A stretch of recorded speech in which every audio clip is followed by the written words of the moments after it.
नमस्कार। उत्तर प्रदेश देख रहे हैं आप और मैं हूं आपके साथ ज्योति। उत्तर प्रदेश के सीएम योगी आदित्यनाथ ने ट्वीट कर कहा है कि उत्तर प्रदेश के बजट 2024-25 के सदन में प्रस्तुत होने के पूर्व प्रदेश के माननीय वित्त मंत्री सुरेश खन्ना से भेंट हुई है। आज सदन में उनके द्वारा प्रस्तुत किए जाने वाला पेपरलेस बजट नए उत्तर प्रदेश में राम राज्य की आधारशिला बनेगा। जय श्री राम।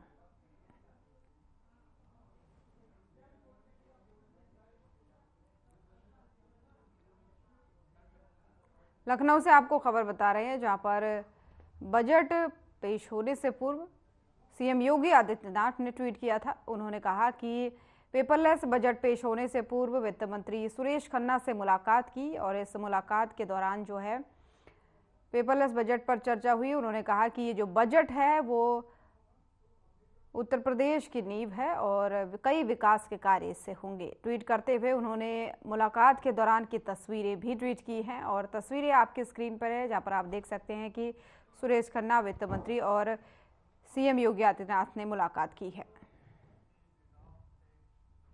और वहीं मुख्यमंत्री योगी आदित्यनाथ के नेतृत्व में वित्त मंत्री सुरेश खन्ना ने वित्तीय वर्ष 2024-25 का वार्षिक बजट पेश किया है। विधानसभा में पेश किया हुआ बजट प्रदेश के इतिहास में अब तक का सबसे बड़ा बजट रहा।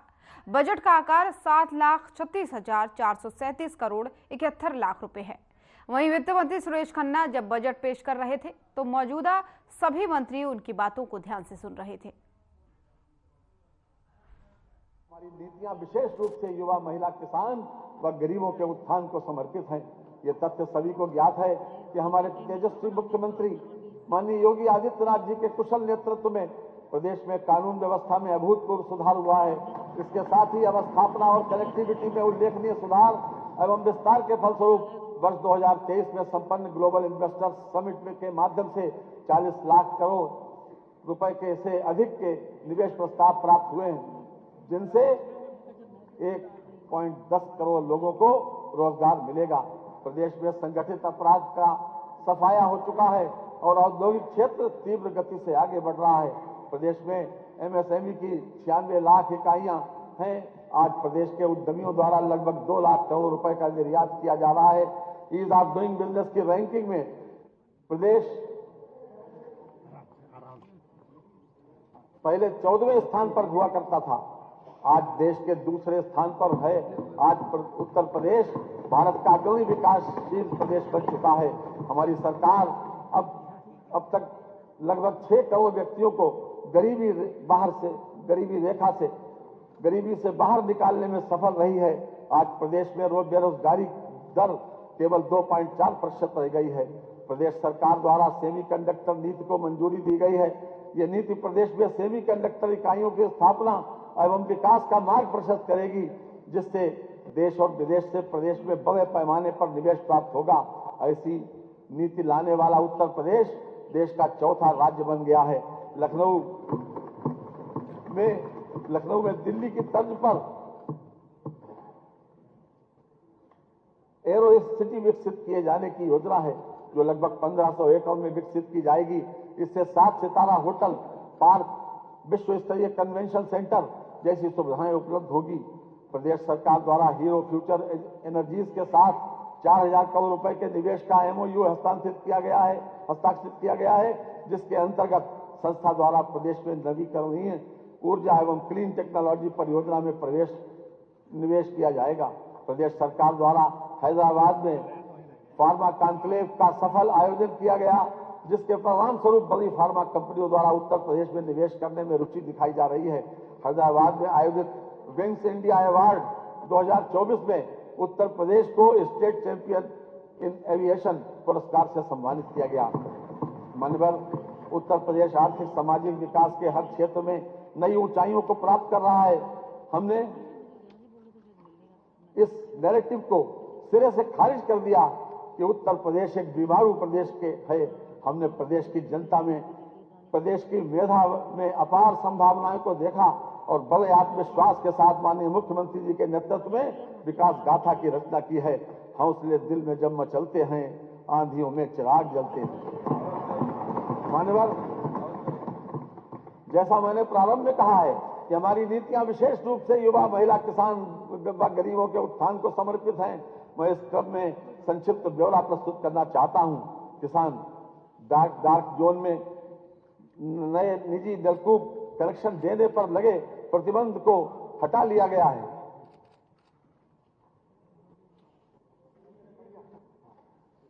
हमारी सरकार अब तक प्रदेश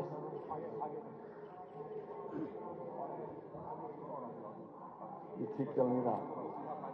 डार्क जोन में नए निजी नलकूप कनेक्शन देने पर लगे प्रतिबंध को हटा लिया गया है, जिससे लगभग 1 लाख किसानों को सीधा फायदा हुआ।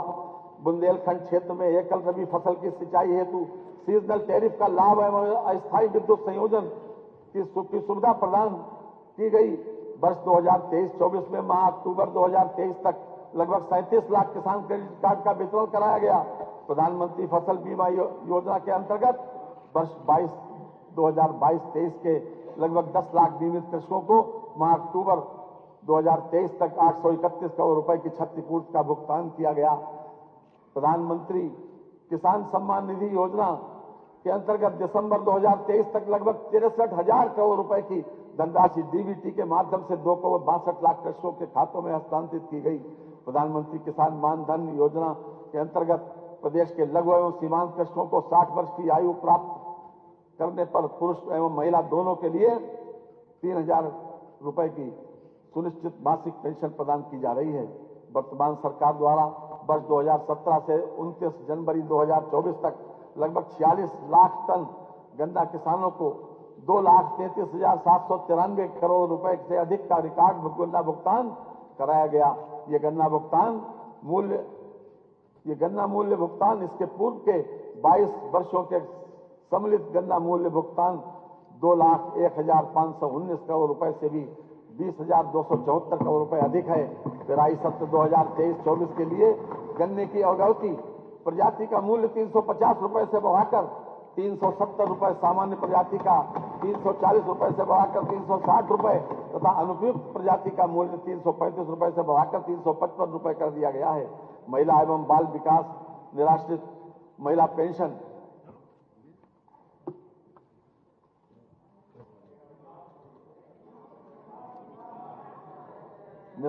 पेंशन योजना पात्र लाभार्थियों को पेंशन की धनराशि 500 रुपए प्रति माह से बढ़ाकर 1,000 रुपए प्रति माह कर दी गई है।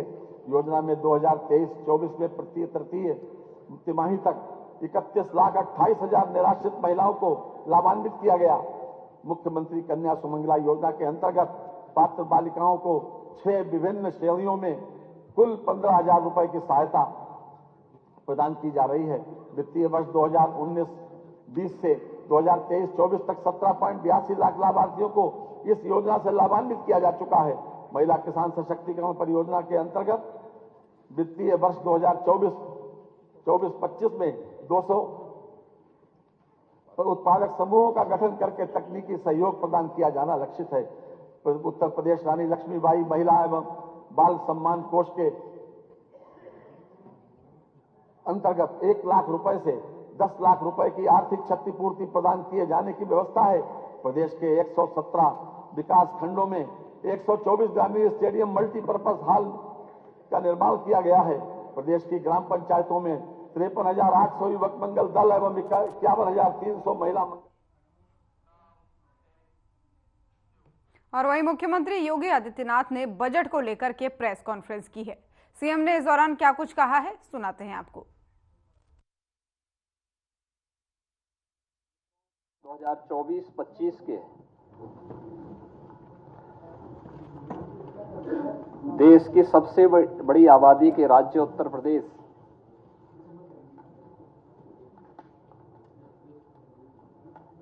के सामान्य बजट के लिए मैं आयोजित इस प्रेस कॉन्फ्रेंस में अपनी पूरी टीम की ओर से आपका हृदय से अभिनंदन करता हूं।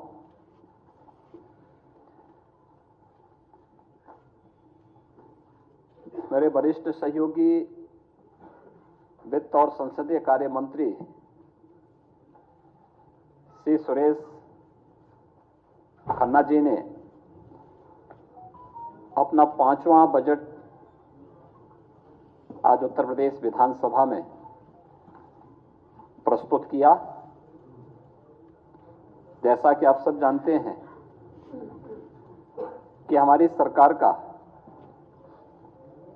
ये 7वां बजट है और 8वां बजट है। 7 बजट हम लोग से पहले प्रस्तुत कर चुके हैं और प्रत्येक ने अपने किसी एक थीम को लेकर के प्रदेश के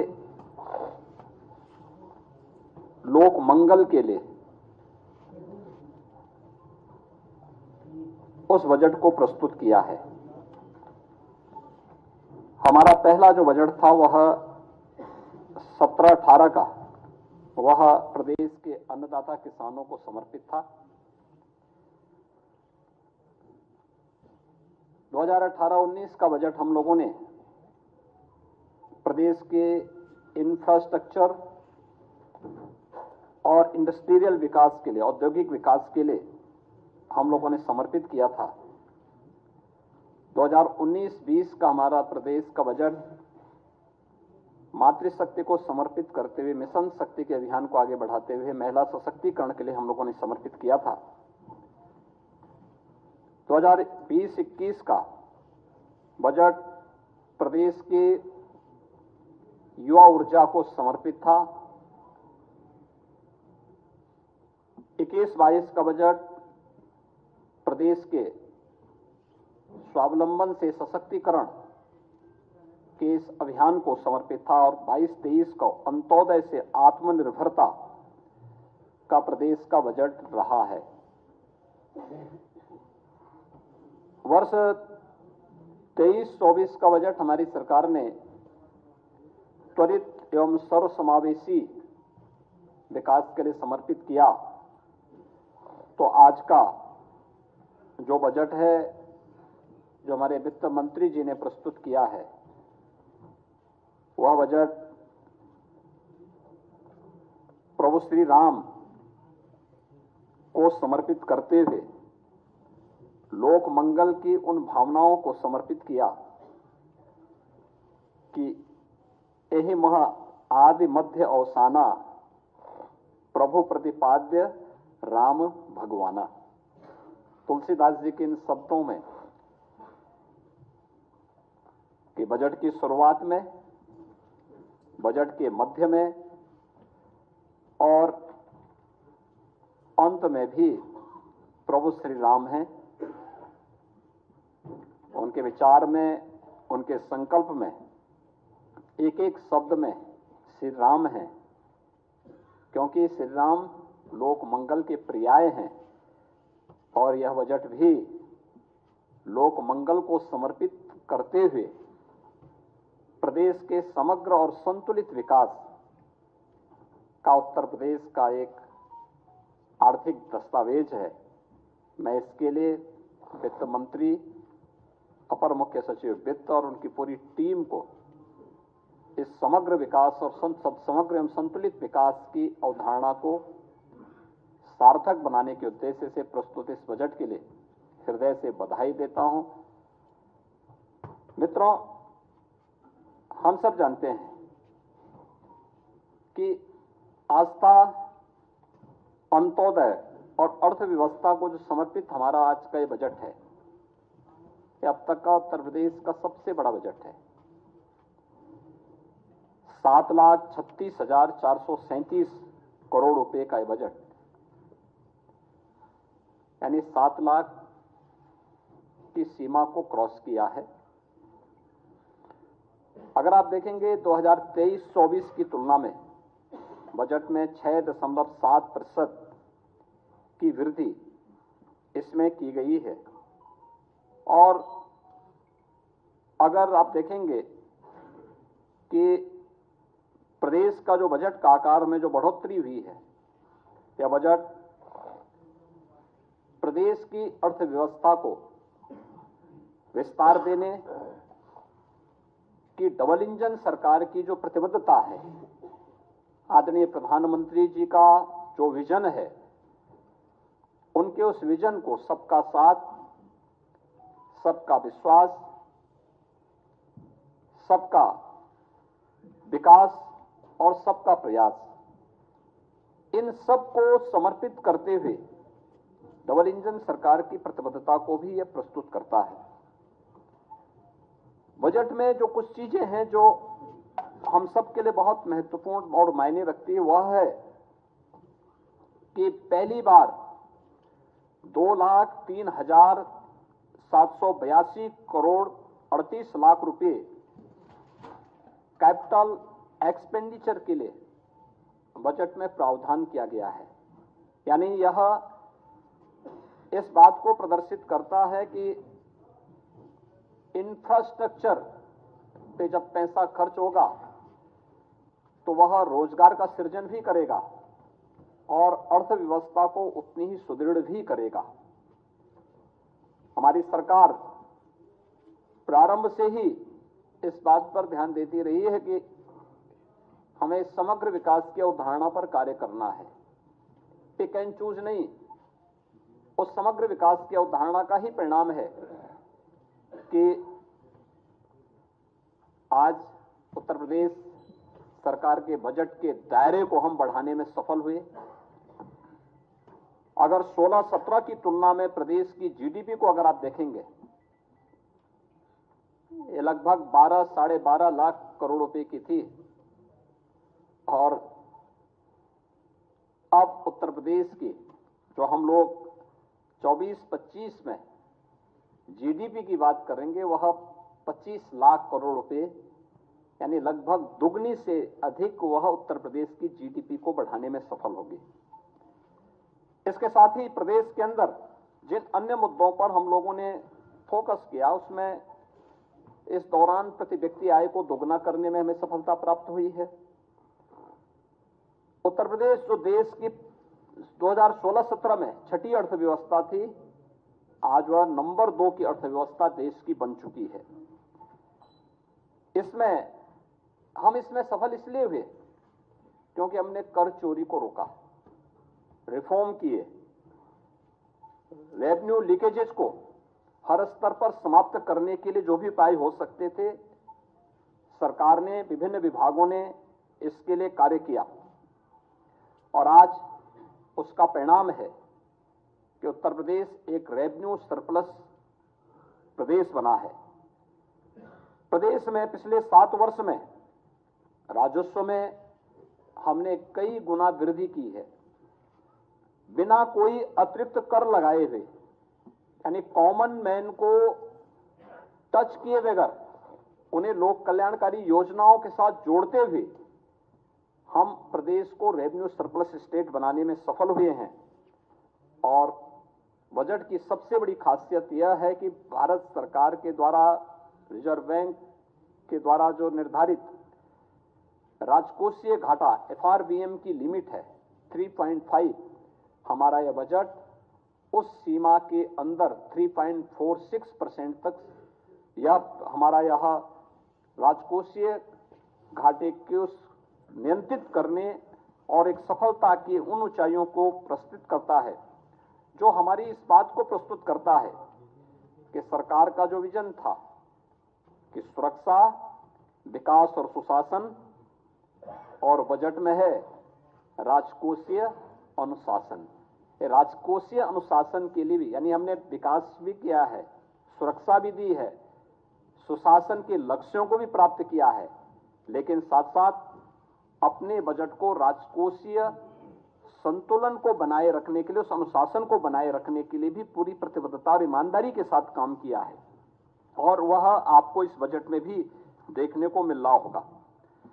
प्रदेश में हम लोगों ने पिछले 7 वर्ष में बेरोजगारी की दर को नियंत्रित करने में भी सफलता प्राप्त की है।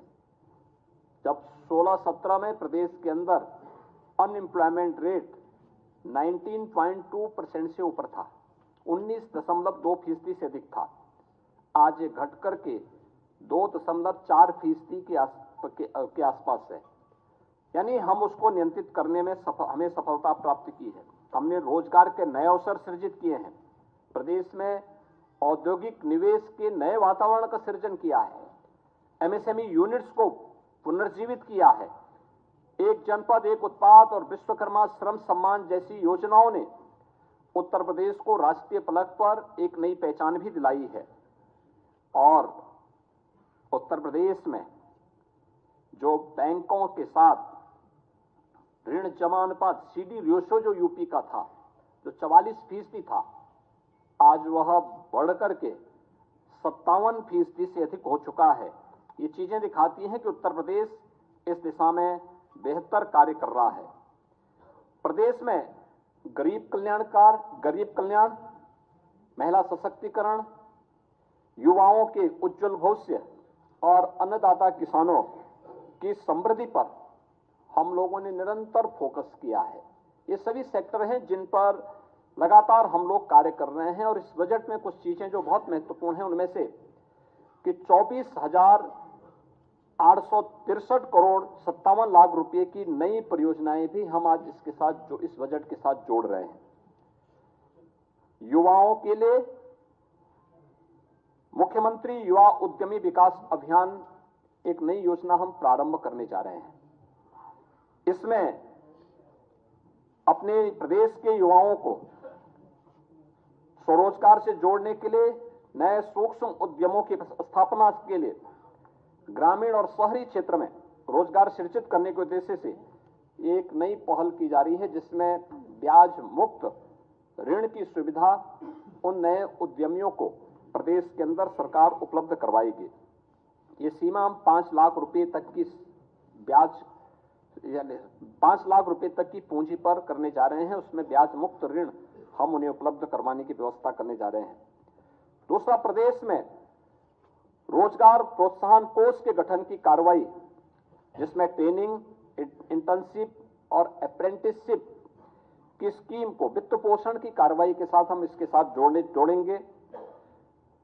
राष्ट्रीय फैशन टेक्नोलॉजी संस्थान की स्थापना यह वाराणसी में करने और 2 मेगा राजकीय आईटीआई की स्थापना और 69 आईटीआई के उन्नयन का प्रस्ताव भी हम लोगों ने इसके साथ जोड़ा है। Sports science and injury centre की स्थापना की कार्रवाई भी प्रदेश में है।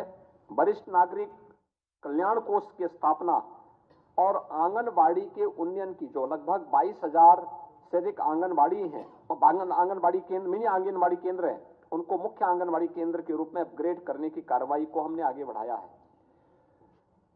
प्रदेश में बुंदेलखंड औद्योगिक विकास प्राधिकरण के गठन की कार्रवाई को युद्ध स्तर पर आगे बढ़ाने के लिए भी प्रावधान किया गया है, जो लगभग 46 वर्ष के बाद प्रदेश के अंदर पहला ऐसा नया औद्योगिक शहर बनेगा, जो कानपुर और झांसी के बीच में हम लोगों ने प्रस्तावित किया है। फॉर्चून 500 कंपनियों के लिए एफडीआई पॉलिसी के क्रियान्वयन हेतु भी हमने धनराशि की व्यवस्था की है। आगरा लखनऊ एक्सप्रेसवे को पूर्वांचल एक्सप्रेसवे के साथ जोड़ने के लिए लिंक एक्सप्रेसवे के निर्माण की कार्रवाई को भी हम लोग इस बजट में हम लोगों ने प्राथमिकता दी है।